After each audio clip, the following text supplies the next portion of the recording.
বিসমিল্লাহির রহমানির রহিম। আসসালামু আলাইকুম ওরহমতুল্লাহ। একবার চোখ বন্ধ করে কল্পনা করুন, আপনার চোখের সামনে আপনার নিজের সন্তান ডুবে যাচ্ছে।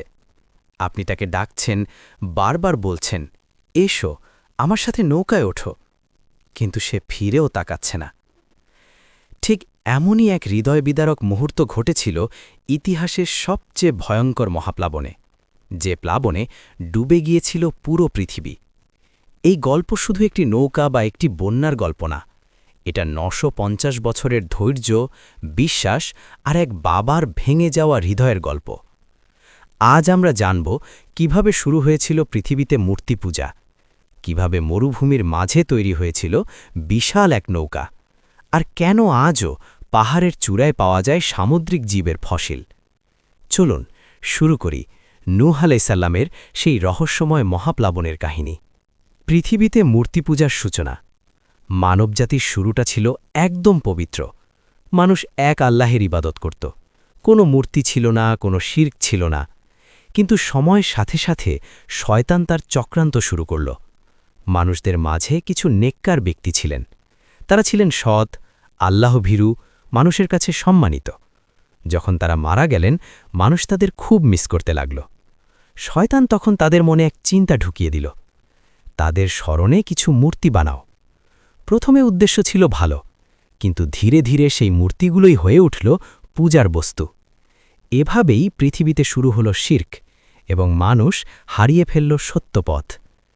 ৯৫০ বছরের সংগ্রাম। এই অন্ধকারের মাঝে আল্লাহ পাঠালেন এক নবী, হজরত নূহ আলাইহিসসালাম। তিনি তার জাতিকে ডাকতে লাগলেন, দিনে রাতে, প্রকাশ্যে গোপনে। তিনি বলতেন, তোমরা এক আল্লাহের ইবাদত করো, তার কাছে ফিরে আসো। কিন্তু মানুষ কি করল? তারা হাসাহাসি করল। তারা বলল, তুমি তো আমাদের মতোই একজন মানুষ। বছর পেরিয়ে গেল, দশক পেরিয়ে গেল, শতাব্দী পেরিয়ে গেল, কিন্তু ৯৫০ বছর দাওয়াত দেওয়ার পরও মাত্র অল্প কয়েকজন মানুষ ঈমান আনল। ভাবুন, একজন মানুষ ৯৫০ বছর চেষ্টা করছে, কিন্তু ফলাফল প্রায় শূন্য। এটাই ছিল ধৈর্যের সবচেয়ে বড় পরীক্ষা। মরুভূমিতে নৌকা নির্মাণ। একদিন আল্লাহর পক্ষ থেকে নির্দেশ এলো, একটি বিশাল নৌকা তৈরি করো। কিন্তু সমস্যা হলো, চারপাশে কোনো নদী নেই, কোনো সমুদ্র নেই। মানুষ তখন নূহ আলাইহিসসালামকে নিয়ে মজা করতে লাগল, পাগল হয়ে গেছ নাকি, মরুভূমিতে নৌকা বানাচ্ছ? কিন্তু নূহ আলাইহিসসালাম থামলেন না। দিনের পর দিন, বছরের পর বছর তিনি সেই বিশাল নৌকা তৈরি করতে লাগলেন। নৌকাটি ছিল এত বড় যেন ৩ তলা একটি বিশাল ভবন। এটি শুধু কাঠের নৌকা না, এটি ছিল বিশ্বাসের প্রতীক। অদ্ভুত সংকেত, চুলা থেকে পানি। অবশেষে সেই দিন চলে এলো। আল্লাহর পক্ষ থেকে একটি অদ্ভুত নিদর্শন দেওয়া হলো। একটি চুলা থেকে পানি বের হতে শুরু করল। এটাই ছিল সংকেত, মহাপ্লাবন শুরু হতে যাচ্ছে। নূহ আলাইহিসসালাম দ্রুত তার অনুসারীদের নিয়ে নৌকায় উঠলেন। প্রতিটি প্রাণীর একজোড়া করে নেওয়া হলো।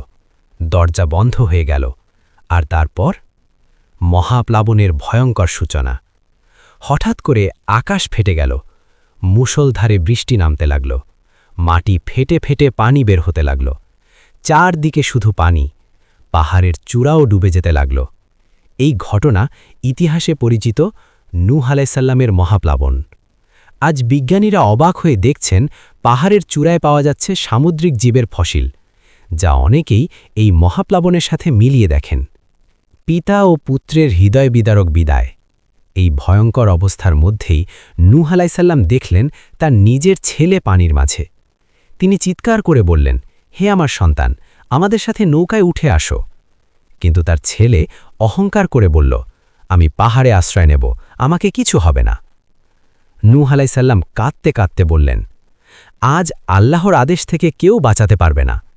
আর ঠিক তখনই এক বিশাল ঢেউ এসে তার ছেলেকে গ্রাস করে ফেলল। একজন নবী, একজন বাবা নিজের চোখের সামনে সন্তানের মৃত্যু দেখলেন। এই দৃশ্য আজও মানুষের হৃদয় কাঁপিয়ে দেয়। প্লাবনের সমাপ্তি। অনেক দিন পর আল্লাহ আদেশ দিলেন, হে পৃথিবী, তুমি তোমার পানি গিলে ফেলো। হে আকাশ, তুমি থেমে যাও। পানি ধীরে ধীরে কমতে লাগল। অবশেষে নৌকাটি থামল জুদি পাহাড়ের উপর। নতুন করে শুরু হল মানবজাতির ইতিহাস। আমাদের জন্য শিক্ষণীয় বিষয়। এই কাহিনী শুধু ইতিহাস না, এটি আমাদের জন্য এক গভীর শিক্ষা। ভেরিফাইড, সত্যের পথে থাকলে একা হলেও থামা যাবে না। ভেরিফাইড, অহংকার মানুষকে ধ্বংস করে। ভেরিফাইড, আল্লাহর পরিকল্পনা সবসময় সঠিক। আর সবচেয়ে বড় কথা, ঈমান ছাড়া কোনো সম্পর্কই কাউকে বাঁচাতে পারে না। নূহ আলাইহিসসালামের গল্প আমাদের মনে করিয়ে দেয় এই পৃথিবী ক্ষণস্থায়ী। আজ আমরা কোথায় দাঁড়িয়ে আছি? আমরা কি সত্যের পথে আছি, নাকি আমরা সেই মানুষদের মতো যারা শেষ মুহূর্তেও সত্যকে অস্বীকার করেছিল? পানির নিচে ডুবে থাকা এক পৃথিবীর নীরবতা। মহাপ্লাবন থেমে গেছে, কিন্তু পৃথিবী যেন আগের সেই পৃথিবী নেই। চারদিকে শুধু নিস্তব্ধতা। না আছে মানুষের কোলাহল, না আছে কোনো শহরের চিহ্ন। পৃথিবী যেন নতুন করে জন্ম নিয়েছে এক ভয়ঙ্কর ধ্বংসের পর। নৌকার ভেতরে যারা ছিল তারা বাইরে তাকিয়ে বুঝতে পারছিল পুরনো সব ইতিহাস মুছে গেছে। একটা সময় ছিল যখন সেই ভূমিতে হাজারো মানুষ হাঁটত। আজ সেখানে শুধু পানি আর ধ্বংসস্তূপ। এই দৃশ্য শুধু ধ্বংসের না, এটা ছিল আল্লাহর এক ভয়ঙ্কর সতর্কবার্তা। সত্যকে অস্বীকার করলে একদিন সব কিছু মুছে যেতে পারে। নতুন পৃথিবীর সূচনা। নৌকা থেমে গেল জুদি পাহাড়ের ঢালে। ধীরে ধীরে দরজা খোলা হল। নূহ আলাইহিসসালাম প্রথম পা রাখলেন নতুন পৃথিবীতে। তার চোখে ছিল অশ্রু, কিন্তু সেই অশ্রুতে ছিল কৃতজ্ঞতা। কারণ তিনি জানতেন এটা শুধু বেঁচে যাওয়া না, এটা ছিল আল্লাহর এক বিশেষ রহমত। তারপর একে একে সবাই নেমে এলো। প্রাণীগুলো ছড়িয়ে পড়ল চারদিকে। পৃথিবী আবার প্রাণ ফিরে পেল। গাছপালা জন্মাতে শুরু করল, ফসল ফলাতে লাগল, নতুন প্রজন্ম জন্ম নিতে লাগল। এভাবেই শুরু হল নতুন মানব সভ্যতা। বিজ্ঞান কি বলে এই মহাপ্লাবন নিয়ে? আজকের আধুনিক বিজ্ঞান অনেক অদ্ভুত তথ্য তুলে ধরেছে। পাহাড়ের চূড়ায় পাওয়া যাচ্ছে সামুদ্রিক জীবের ফসিল। মরুভূমির নিচে পাওয়া যাচ্ছে পানির চিহ্ন। জলতরঙ্গ, প্রাচীন সভ্যতাগুলোর মধ্যে পাওয়া যায় প্লাবনের গল্প। অনেক গবেষক মনে করেন পৃথিবীর ইতিহাসে এক বা একাধিক বড় বন্যা সত্যিই ঘটেছিল। যদিও বিজ্ঞান পুরো ঘটনাকে ভিন্নভাবে ব্যাখ্যা করে, তবুও কিছু প্রমাণ আজও প্রশ্ন জাগায়। কোনো এক সময় কি সত্যিই পৃথিবী জুড়ে ভয়ঙ্কর বন্যা হয়েছিল? এই প্রশ্নের উত্তর খুঁজতে গিয়েই অনেকে ফিরে আসে ধর্মীয় বর্ণনার দিকে। নূহ আলাইহিসসালামের দোয়া এবং এক বাবার হৃদয়। সব কিছু শেষ হওয়ার পরও একটা কষ্ট নূহ আলাইহিসসালামের হৃদয়ে রয়ে গিয়েছিল। তার সন্তান। তিনি আল্লাহর কাছে বললেন, হে আমার রব, আমার ছেলে তো আমার পরিবারভুক্ত। কিন্তু আল্লাহ তাকে বুঝিয়ে দিলেন সত্যিকারের সম্পর্ক হল ঈমানের সম্পর্ক। এখানেই লুকিয়ে আছে এক গভীর সত্য। রক্তের সম্পর্ক নয়, ঈমানই আসল বন্ধন। এই শিক্ষা শুধু নূহ আলাইহিসসালামের জন্য না, আমাদের সবার জন্য। আজকের পৃথিবীর সাথে সেই সময়ের মিল। একটু ভেবে দেখুন, তখন মানুষ কি করছিল? সত্যকে অস্বীকার, মূর্তি পূজা, অহংকার, অন্যায়। আর আজ আমাদের সমাজেও কি এসব নেই? মানুষ আজও ভুল পথে যাচ্ছে, আজও সত্যকে অস্বীকার করছে। তাহলে প্রশ্ন হল, আমরা কি সেই জাতির মতো হয়ে যাচ্ছি না?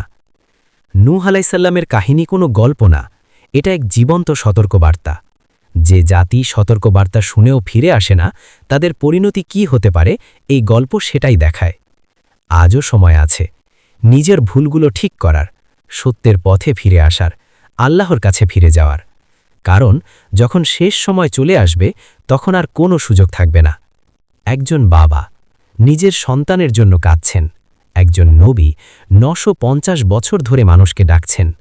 একটি নৌকা, যেটা শুধু কাঠ দিয়ে না, বিশ্বাস দিয়ে তৈরি হয়েছিল। এই কাহিনী আমাদের শেখায় ধৈর্য কখনো বৃথা যায় না। সত্য একদিন অবশ্যই বিজয়ী হয়। আর আল্লাহর উপর ভরসা রাখলে সবচেয়ে বড় ঝড়ও পার হওয়া যায়। আপনি যদি সেই নৌকায় থাকতেন, আপনি কি উঠতেন নাকি শেষ মুহূর্তে অস্বীকার করতেন? এই প্রশ্নটাই আজ আপনার জন্য রেখে গেলাম। নৌকার ভেতরের অজানা জীবন। নৌকাটি শুধু একটি আশ্রয়স্থল ছিল না, এটি ছিল এক চলমান পৃথিবী। হজরত নূহ আলাইহিসসালামের নেতৃত্ব। সেখানে ছিল মানুষ, পশু পাখি আর অদ্ভুত এক ভারসাম্য। ভাবুন তো, একই জায়গায় হিংস্র প্রাণী আর শান্ত প্রাণী, কিন্তু কেউ কাউকে আক্রমণ করছে না। এটা কিভাবে সম্ভব? অনেক বর্ণনায় বলা হয় আল্লাহ তাদের মধ্যে এমন এক শান্তি দান করেছিলেন যাতে তারা একে অপরের ক্ষতি না করে। নৌকার ভেতরে দিন-রাত কেটে যাচ্ছিল, বাইরে তুমুল ঝড়, আর ভেতরে এক অদ্ভুত নীরবতা। মানুষেরা ইবাদতে মগ্ন, কেউ কাঁদছে, কেউ দোয়া করছে, কারণ তারা জানত বাইরে যে পৃথিবী ছিল সেটা আর কখনো ফিরে আসবে না। সময় যেন থেমে গিয়েছিল, দিন, রাত, তারপর আবার দিন, কিন্তু নৌকার ভেতরে থাকা মানুষদের কাছে সময় যেন থেমে গিয়েছিল। কেউ জানত না এই বৃষ্টি কবে থামবে। শিশুরা তাদের মায়েদের জড়িয়ে ধরে থাকত, বৃদ্ধরা চুপচাপ তাকিয়ে থাকত আকাশের দিকে। আর নূহ আলাইসাল্লাম, তিনি প্রতিদিন দোয়া করতেন, হে আমার রব, তুমি আমাদের রক্ষা করো। এই দীর্ঘ অপেক্ষা ছিল এক বড় পরীক্ষা, ধৈর্যের, ঈমানের আর বিশ্বাসের। পাখির মাধ্যমে আশার বার্তা।